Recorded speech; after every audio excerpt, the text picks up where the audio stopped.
विद्यार्थी मित्रों, इस वीडियो में अध्ययन करेंगे कक्षा 12वीं हिंदी की पहली कविता नवनिर्माण। इस कविता के दूसरे भाग का अध्ययन करेंगे। अब विद्यार्थी मित्रों, कविता का भावार्थ सुनिए। बल नहीं होता सताने के लिए, वह है पीड़ित को बचाने के लिए। बल मिला है तो बल बनो सबके, उठ पड़ो न्याय दिलाने के लिए। अब उन पंक्तियों के कठिन शब्दों का अर्थ लिखिए। बल यानी ताकत, शक्ति। सताना यानी दुख देना। पीड़ित यानी दुखी और न्याय यानी इंसाफ। ये हो गए कठिन शब्द। अब उन पंक्तियों का भावार्थ सुनिए। प्रस्तुत पंक्तियों में कवि कहते हैं कि बल यानी ताकत, शक्ति किसी को सताने यानी दुख देने के लिए नहीं मिलती है, बल्कि वह पीड़ित यानी दुखी लोगों की परेशानियां दूर करने के लिए मिलती है। बल मिला है तो बल बनो सबके, उठ पड़ो न्याय दिलाने के लिए। यदि आपको बल, ताकत, शक्ति मिली है तो लोगों की ताकत बनो, शक्ति बनो और जरूरतमंदों को न्याय दिलाने के लिए कोशिश करो। अब अगली पंक्तियों का सरल अर्थ सुनिए। जिसको मंजिल को पता रहता है, पथ के संकट को वही सहता है। एक दिन सिद्धि के शिखर पर बैठ अपना इतिहास वही कहता है। कठिन शब्द का अर्थ सुनिए। मंजिल यानी लक्ष्य, ध्येय। पता रहना यानी जानना। पथ यानी राह, मार्ग। सिद्धि यानी सफलता। ये हो गए कठिन शब्द। अब उन पंक्तियों का भावार्थ सुनिए। प्रस्तुत पंक्तियों में कवि कहते कि जो अपने मंजिल यानी लक्ष्य, ध्येय को जो जानता है, वह अपने राह में आने वाले संकट, मुसीबत को वही आदमी सहता है। एक दिन सिद्धि के शिखर पर बैठ अपना इतिहास वही कहता है। संघर्ष करने वाला व्यक्ति एक दिन शिखर, सफलता के शिखर पर पहुंचता है और इतिहास उसकी कहानी कहता है।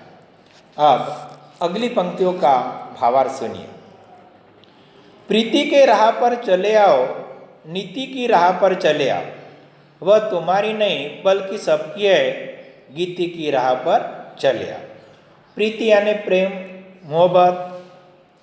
नीति यानी सदाचार, अच्छा व्यवहार और गीति यानी गीत। ये कठिन शब्द हो गए। अब उन पंक्तियों का भावार्थ सुनिए। कवि कहते हैं कि प्रीति यानी प्रेम की राह पर चलो। कवि कहते हैं कि नीति यानी सदाचार, अच्छे व्यवहार की राह पर चलो। गीति यानी कि गीत की राह पर चलो, क्योंकि वह राह किसी एक की नहीं बल्कि सबके लिए।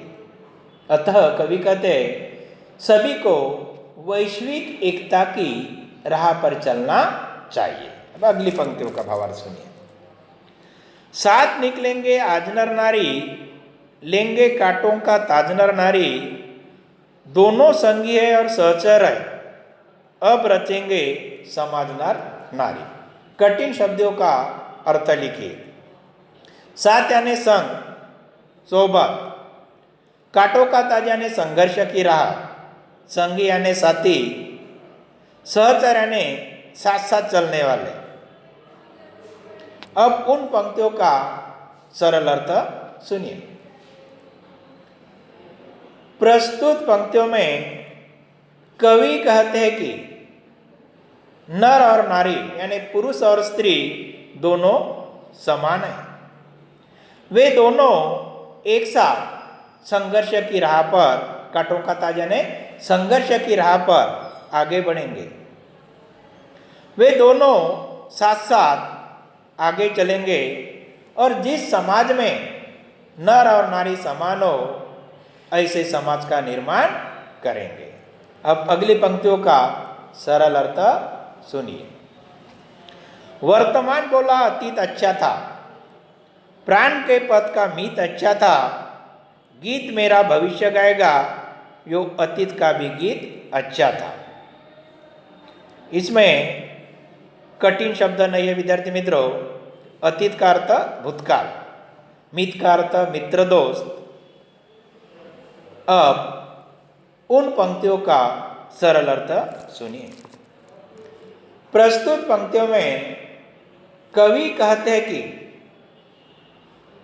वर्तमान की परिस्थितियों को देखकर, अपन जिस काल में जी रहे हैं उस काल को देखकर ऐसा लग रहा है कि हमारा भूतकाल ही बहुत अच्छा था।